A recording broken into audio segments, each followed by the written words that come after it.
வணக்கம் நேயர்களே, அனைவருக்கும் தீபாவளி நல்வாழ்த்துக்கள்.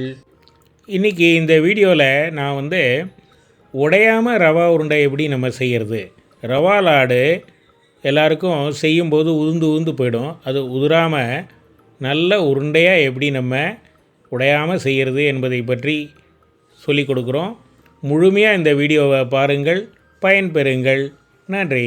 இந்த தீபாவளிக்கு நல்லதொரு இனிமையான ரவா உருண்டை செய்வது எப்படி என்பதை பார்த்து அதை உடனடியாக செய்து கொள்ளுங்களேன். ஏனென்றால் ரவா உருண்டை செய்வது மிகவும் எளிது. மிக குறைவான நேரத்திலேயே நீங்கள் அதை செய்துவிடலாம். ஆகவே இந்த ரவா உருண்டை செய்வது எப்படி என்பதை மேலும் காண்போம், வாருங்கள். நான் எடுத்துக்கொண்டுள்ள ஒரு கப் ரவா தோராயமாக 200 கிராம் இருக்கின்றது. ஒரு கப் சர்க்கரை 250 கிராம் இருக்கின்றது.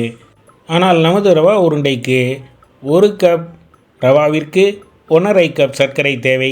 எனவே இன்னும் கூடுதலாக 150 கிராம் சர்க்கரை நான் எடுத்துக்கொள்கின்றேன். ஆகவே மொத்தம் 400 கிராம் சர்க்கரை நான் எடுத்துக்கொண்டுள்ளேன். நான் எடுத்துக்கொண்டுள்ள ரவாவிற்கு ஒரு கப் ரவாவிற்கு 150 கிராம் நெய் போதுமென்றாலும் சற்று கூடுதலான நெய்யை உருக்குவதற்காக தற்போது எடுத்துக்கொண்டுள்ளேன். தற்போது நான் 10 முந்திரி பருப்பு எடுத்துக்கொண்டுள்ளேன். அதனை சிறு சிறு துண்டுகளாக உடைத்து வைத்து கொண்டுள்ளேன். அடுத்து நான் வாசனைக்காக ஒரு 6 ஏலக்காய் எடுத்து வைத்து கொண்டுள்ளேன். இந்த பொருட்களை எல்லாம் பயன்படுத்தி இந்த இனிமையான ரவா லட்டினை நமது சீஃப் எவ்வாறு செய்கிறார்கள் என்பதை காண்போம், வாருங்கள். நேயர்கள் அனைவருக்கும் வணக்கம். எல்லாருக்கும் என்னுடைய தீபாவளி வாழ்த்துக்களை சொல்கிறேன். Welcome to Lal pumpkin 123 channel. Once again நான் இன்னைக்கு தீபாவளிக்கு செய்யக்கூடிய எல்லாரும் செய்யக்கூடிய ஸ்வீட்டில் ஒரு வகையான இம்பார்ட்டண்ட்டாக ப்ளே பண்ணும் அந்த ஸ்வீட்டு, அதுதான் ரவா லட்டு. ரவா லட்டு ரொம்ப ஈஸியான முறையில் அதே சமயம் சுவையாக நான் செய்ய போகிறேன். எப்படின்றத பார்ப்போம். ரொம்ப ஈஸி நேயர்களே, நீங்களும் செஞ்சு பாருங்கள், உங்கள் ஃப்ரெண்ட்ஸுக்கெல்லாமும் இதை சொல்லலாம். நான் இன்னைக்கு என்ன பண்ணுறேன்னா ஒரு 200 கிராம் பாம்பே ரவா எடுத்து வச்சுருக்கேன், வெள்ளை ரவா. 400 கிராம் சர்க்கரை எடுத்து வச்சுருக்கேன். 400 கிராம் சர்க்கரை ஃபுல்லாக தேவைப்படாது. அதாவது கப்பால் பார்த்தா சர்க்கரை ஒரு 1.5 1.25 கப்பு போரும். அதுவே ஸ்வீட்டு நமக்கு சரியாக இருக்கும். இருந்தாலும் நம்ம அரைச்சி வச்சுட்டோன்னா அது கொஞ்சம் மிச்சம் இருந்தால் கூட வேறு ஸ்வீட்டில் எல்லாமும் நம்ம ஆட் பண்ணிக்கலாம், பாயசத்தில் ஆட் பண்ணிக்கலாம். அதனால் பவுட்ரு பண்ணுறதை நம்ம பண்ணி வச்சுக்கலாம் சர்க்கரையை. அதனால் 200 கிராம் வெள்ளை ரவா, 400 கிராம் ஒயிட் சுகர் எடுத்து வச்சுருக்கேன். இதுக்கு ஒரு 150 ml நெய் எடுத்து வச்சுருக்கேன். அதுவும் ஜாஸ்தி தேவைப்படாது, அதையும் காய்ச்சி வச்சுக்கலாம். அந்த மாவில் போட்டுட்டு பிடிக்கிற பதம் பார்த்துட்டு நிறுத்திக்கலாம். முந்திரி பருப்பு, இதுக்கு டெக்கரேஷனுக்காக முந்திரி பருப்பு, இது ஒரு 10-15 முந்திரி பருப்பை நல்லா நான் பொடியாக கட் பண்ணி வச்சுருக்கேன். அப்புறம் ஒரு 6 ஏலக்காய் எடுத்து வச்சுருக்கேன். அதை சர்க்கரையோடைய பவுட்ரு பண்ணி வச்சுக்க போகிறேன். அப்போதான் நல்லா வாசனையாக இருக்கும். இதுதான் ரொம்ப சிம்பிள். பட் ரவையை நம்ம என்ன பண்ணணும், வறுத்துக்கணும். ரொம்ப நன்னா வறுக்கணும், நல்லா ரோஸ்டாக இது பண்ணணுன்றது இல்லை. ஏன்னா அது கலர் மாறாமல் வறுத்து எடுத்துக்கணும். அதுதான் அந்த வெண்மை நிறம் அப்படியே இருக்கும். நம்ம நேரம் வறுக்கிறோம் அப்படின்னு சொல்லிட்டு ப்ரௌன் கலர் ஆக்காம அதே ஒயிட் கலர்லேயே இருக்கா மாதிரி கொஞ்சம் நல்லா வறுத்துன்ட்டு நல்லா பவுட்ரு பண்ணிக்கணும். சர்க்கரையும் நல்லா பவுட்ரு பண்ணிக்கணும். ரெண்டுத்தையும் மிக்ஸ் பண்ணிக்கணும். நெய்யை காய்ச்சி விட்டு முந்திரி பருப்பெல்லாம் சேர்த்து ஆட் பண்ணி உருண்டை பிடிக்கிறது தான் நேயர்களே. ரொம்ப ஈஸியானது. வாருங்கள், அது எப்படி பண்ணுறதுன்றத பார்ப்போம். இப்போ ரவை உருண்டை பண்ணுறதுக்கு முன்னாடி முதல்ல ரவையை ஃபஸ்ட்டு வெறும் வானிலையில் வறுத்துக்க போகிறேன். அதாவது இந்த ஒரு கப்பே நல்ல உருண்டை ஒரு 20-30 உருண்டைக்கு காணும் நமக்கு. அதனால் இந்த அளவு பண்ணிட்டீங்கன்னா சரியாக இருக்கும் உங்களுக்கு. நேர்களே, நான் மாலாடு போட்டிருக்கேன், மோத்திச்சூர் லாடு போட்டிருக்கேன். அதெல்லாம் நீங்கள் பார்த்து வீட்டில் செஞ்சு பாருங்கள். அதை பற்றி ஒரு லைக் பண்ணுங்க, கமெண்ட் கொடுங்க. உங்கள் ஃப்ரெண்ட்ஸ்க்கெல்லாம் சொல்லியும் ஷேர் பண்ணலாம். இந்த மாதிரி இன்னும் நிறைய ஸ்வீட் ரெசிபீஸ் எல்லாம் அனுப்புகிறேன். சில பேர் முழு ரவையை போட்டு பண்ணுவாங்க. அந்த முழு ரவையோட இந்த மாதிரி பவுடர் பண்ணி அரைச்சி பண்ணோன்னு வச்சுக்கோங்களேன், அப்படியே வாயில நல்லா கரையும், சாஃப்டா கரையும். மாச கணக்கில் வச்சிருந்தாலும் கெட்டு போகாது. கொஞ்ச நேரம் விட்டுட்டோம்னா அடியில ப்ரௌன் ஆயிடும். இந்த வறுத்தப்புறம் நல்லா ஆறின பிறகு நல்லா பவுடர் பண்ணிக்கோங்க. இதை நம்ம வறுத்துட்டு மிஷின்ல கொடுத்தா நல்லா நைஸா அரைச்சு கொடுப்பாங்க.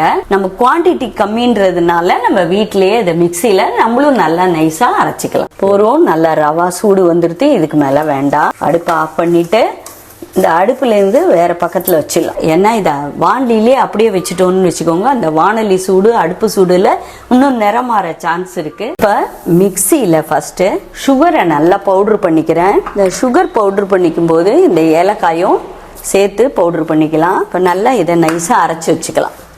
நேர்களே இப்போ பாருங்கள், ஏலக்காய் சேர்த்ததுனால நல்ல கமகமன் வாசனையோட சர்க்கரையை நல்லா பவுட்ரு பண்ணி வச்சுட்டேன். இந்த சர்க்கரையை இந்த மாவுக்கு தேவையான அளவு நம்ம போட்டு ஸ்வீட்டை பார்த்துட்டு பிசைஞ்சு இது பண்ணிக்கலாம். உருண்டை உருட்டுறதுக்கு முதல்ல மாவோட கலக்கும் போது இந்த ஸ்வீட்னஸ் எப்படி இருக்குன்னு பார்த்துக்கலாம். மிச்சம் ரிமைனிங் பவுடர் சுகரை நீங்கள் நல்ல ஏர்டைட் கண்டெய்னரில் போட்டு மூடி வச்சுக்கலாம். இந்த பவுடர் சுகரை பாயசத்துக்கு போட்டுக்கலாம், வேறு ஏதாவது ஸ்வீட்டும் போதும் அதை ஆட் பண்ணிக்கலாம். அதனால் கொஞ்சம் கூடவே அரைச்சி வைக்கிறது நல்லது தான். ட்ரை ஜாமுன் பண்ணும்போதும் இதை யூஸ் பண்ணிக்கலாம். இப்போ ரவை ஆறிடுத்து, அதனால் இப்போ இதை அரைக்கலாம். சர்க்கரை அரைச்ச மிக்சி ஜார்லேயே நான் ரவையும் போட்டு நல்லா நெய்ஸாக அரைக்கிறேன். நேர்களே ரவை நல்லா நெய்ஸாக அரைச்சாச்சு.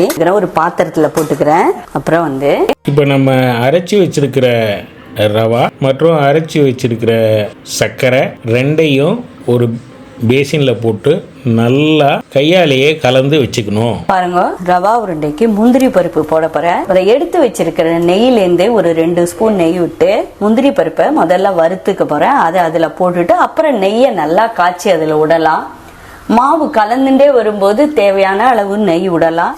இப்போ இந்த நெய்யில் முந்திரி பருப்பை வறுத்து போடலாம். அதுதான் நல்லா வாசனையாக இருக்கும். இதுதான் ரொம்ப சௌரியம். இதில் என்னென்னா தேவையான அளவு சர்க்கரையை கரெக்டாக போட்டுக்கலாம், தேவையான அளவு நெய்யை கரெக்டாக விட்டுக்கலாம். அதனால் ரவா உருண்டை ரொம்பவே ஈஸி, ரொம்ப குயிக் அண்ட் ஈஸியாக வந்துடும். நிறையவும் காணும். உங்களுக்கு ஒரு கப்பு போட்டுட்டீங்கன்னா முந்திரி பருப்பு கலர் மாறுறதுக்குள்ளே அரைச்சி வச்ச இந்த ரவா மாவு கலவையில் கலந்துடும். இந்த மாவில் காய்ச்சினதை இதை விடுறேன். இப்போ நம்ம மீதி இருக்கிற எல்லா நெய்யையும் சூடு பண்ணிடலாம். நேயர்களே, நல்ல நெய் சூடாகிடுது. இந்த சூடான நெய்யை இந்த மாவில் இப்போ விடுறேன். ஃபஸ்ட்டு முதல்ல இந்த நெய் போடுறதுக்கு முன்னாடி நன்னாவே ரவையையும் சர்க்கரையும் ஒன்றா நல்லா கலந்துட்டோன்னா ஈவனாக எல்லாம் வந்திருக்கும். இப்போ கொஞ்சம் நெய்யை நிறுத்துறேன்.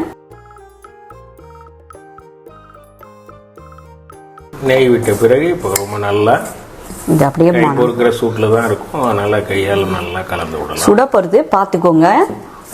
கொஞ்சம் நல்லா இந்த ஸ்பேச்சுலால நல்லா மிக்ஸ் பண்ணிட்டு உருண்டை பிடிச்சி பாருங்கள். உருண்டை பிடிக்கிற பதம் இருந்ததுன்னா நெய் போரும். என்ன நேயர்களே, இந்த ரவா லாடு எப்படி இருக்கின்றது பாருங்க. அழுத்தி விட்டுட்டேன்னா உடையாது, அப்படியே இருக்கும். மாத கணக்கில் வச்சாலும் கெட்டு போகாது. ஈவனாக அந்த முந்திரி பருப்பெல்லாம் எல்லா உருண்டையிலையும் வரா மாதிரி பார்த்துட்டு அப்படியே உருட்டிக்கலாம். அப்படி நல்லா இது பண்ணி ஓரளவுக்கு கை பொறுக்கிற சூடு இருக்கும்போதே இது உருண்டை பிடிச்சிடுங்க. அப்போ தான் அது நல்ல ஷேப் நல்லா வரும். இல்லைன்னா உந்து போகும், உருண்டை பிடிக்கவே வராது. இது நல்லா காண்ற ஸ்வீட்டு. நான் காண்டு வரும். ஒரு கப்புனாலே அதுக்கு நிறைய ரவா உருண்டை வரும். சட்னி யாருக்கா ஸ்வீட்டு பண்ணின்னு போய் கொடுக்கணுன்னா இதை குயிக்காக பண்ணி எடுத்துன்னு போயிடலாம். பாகுலாம் வைக்க வேண்டாம். பாருங்க, இப்போ இந்த ஒரு கப்பு 200 கிராம் மெஷர்மெண்ட் ரவா எடுத்துன்றதுக்கு சர்க்கரை அதுக்கு 1.5 கப் சர்க்கரை போட்டேன். கரெக்டாக ஒரு 35 உருண்டை வந்திருக்கு. நேயர்களே, உங்களுக்கு கூட இன்னும் கொஞ்சம் வேணும்னா கூட கொஞ்சம் போட்டு செய்யலாம். ரொம்ப ஈஸியான மெத்தடில் பண்ணுறது தான். நெய்யும் இதில் ஜாஸ்தி செலவாகலை. ரொம்ப சுவையான அருமையான வாயிலே போட்டால் கரைஞ்சிட மாதிரி இருக்கக்கூடிய ரவா லாடு ரெடி ஆகிடுது. இப்போ பாருங்கள், இந்த ரவை உண்டையெல்லாம் அழகாக ஒரு பாத்திரத்தில் ட்ரான்ஸ்ஃபர் பண்ணி வச்சுக்கலாம். தேவையான அளவு நெய் அதுக்கு விட்டதுனால அழகாக இறுக்கி பிடிச்சிட்டோம். இறுக்கி பிடிச்சதுனால உடஞ்சே வராது. தைரியமாக அதை எடுத்து மூடி வைக்கலாம். இந்த ரவை உருண்டையை நான் செஞ்ச மெத்தடில் செஞ்சு பார்த்துட்டு உங்களுக்கு எப்படி பிடிச்சிருந்ததுன்னு உங்கள் கமெண்ட்ஸை சொல்லுங்கள். லைக் பண்ணுங்கள், ஷேர் பண்ணுங்கள். எல்லோரும் நம்ம சேனலை சப்ஸ்கிரைப் பண்ணுங்கள். அனைவருக்கும் என்னுடைய தீபாவளி நல்வாழ்த்துக்கள். நன்றி, வணக்கம். நண்பர்களே, அப்படியே இந்த வீடியோவுக்கு ஒரு லைக் கொடுத்து உங்கள் நண்பர்களுக்கெல்லாம் ஷேர் பண்ணுங்களேன். நன்றி. அனைவருக்கும் தீபாவளி நல்வாழ்த்துக்கள். நன்றி.